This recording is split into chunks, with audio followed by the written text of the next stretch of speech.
BJP में कितना भी रेप कर लीजिएगा तो रेपिस्ट जो है उस पर कोई कार्रवाई नहीं हो। बीजेपी में कितना भी रेप कर लीजिएगा तो रेपिस्ट जो है उस पर कोई कार्रवाई नहीं हो। जो कहते ना कि I will not compromise with corruption, I will not compromise with the crime. Bihar में सीट शेयरिंग को लेकर कौन आपको खबर देता है? हाँ, अरे आप लोगों को बैठा करके अब अगले बार किया जाएगा। सवाल उठा रहे हैं नीतीश कुमार की क्रेडिबिलिटी के ऊपर। आप एक बात स्पष्ट समझ लीजिए, कुछ जो मीडिया में एक जो विशेष वर्ग है और बीजेपी के लोगों की ये साजिश है कि नीतीश कुमार जी की छवि को धूमिल किया जाए, और उन्होंने तो सारी बात स्पष्ट कर ही दी, तो कोई सवाल ही नहीं पैदा होते, तो बेकार की बातें हैं। लेकिन फिर भी ये चीज़ें आ रही हैं तो इससे कोई फ़र्क पड़ने वाला है नहीं।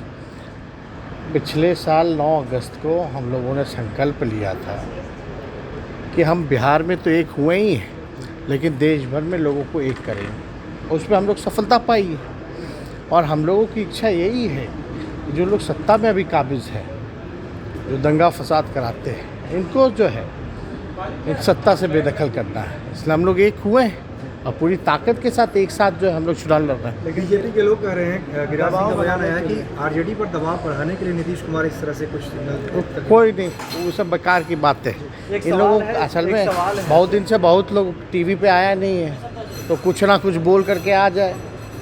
अपना कुनबा तो देखा नहीं जाता, सारा अलायंस पार्टनर भाग गया। दक्षिण भारत में जो सबसे बड़ा अलायंस पार्टनर था भाजपा का, अब वो भी भाग गया, तो बचा कौन है? सवाल है सर कि बिहार में सीट शेयरिंग को लेकर के पेंच फंसी हुई है, कांग्रेस नाराज चल रही है।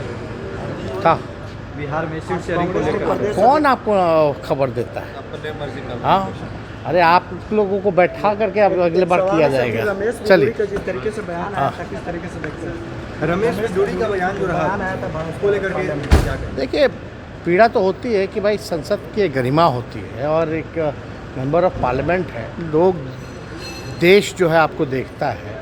आप सवाल जो जनता चाहता है वो आप नहीं पूछ रहे, आप जो है वही दंगाई वाली जो भाषा, जो असल चेहरा, जो हिडन एजेंडा जो बीजेपी का है, वो सार्वजनिक हो गया। उनके मन में क्या है, दिल में क्या है, दिमाग में क्या है और ज़ुबान में क्या है, ये एकदम स्पष्ट हो गया। और हम लोग तो पहले ही कहते इन लोगों पर कोई कार्रवाई तो होगी ही नहीं ना, कि बीजेपी है। बीजेपी में कितना भी रेप कर लीजिएगा तो रेपिस्ट जो है उस पर कोई कार्रवाई नहीं होता। महिला पहलवान जो देश के लिए मेडल लाएगी वो भी धरने पे बैठेगी, लेकिन फिर भी जो है वो रेपिस्ट पे जो है कार्रवाई नहीं होती है। किसानों की स्थिति यही हाल है। तो इसलिए बीजेपी में चाहे कितना से भी बड़ा भ्रष्टाचारी क्यों ना हो, उस पर ना कार्रवाई हो सकती है ना कुछ हो सकता है, क्योंकि भाजपा का संरक्षण है ना। तो यही जो कहते ना कि I will not compromise with corruption, I will not compromise with the crime, तो ये सवाल तो बोलना कुछ है, करना कुछ है।